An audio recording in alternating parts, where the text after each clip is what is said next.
Narito na ang balita mula sa GMA Integrated News. Inalis na ng Pag-asa ang nakataas na wind signal number 4 sa ilang lugar sa Hilagang Luzon dulot ng Super Typhoon Goring.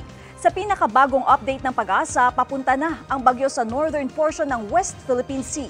Nakataas ang wind signal number 3 sa Batanes, northern at western portions ng Babuyan Islands. Wind signal number 2 naman sa natitirang bahagi ng Babuyan Islands, northern portion ng Ilocos Norte at extreme northwestern portion ng mainland Cagayan.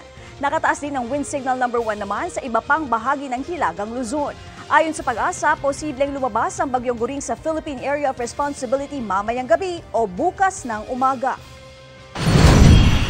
Narito naman ang iba pang balitang binabantayan ng GMA Integrated News. Hanging habagat, posible namang magpaulan sa Metro Manila at ilang pang lugar sa bansa ayon sa Pag-asa. Mula sa Super Radio DZBB, mahigit 2 milyong ektarya ng pananim posibleng maapektuhan ng bagyong Goring ayon sa Department of Agriculture.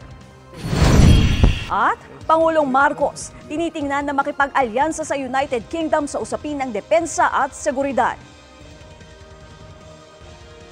Para sa mas malaking misyon at mas malawak na paglilingkod sa bayan, ako po si Katrina Son ng GMA Integrated News, ang News Authority ng Pilipino.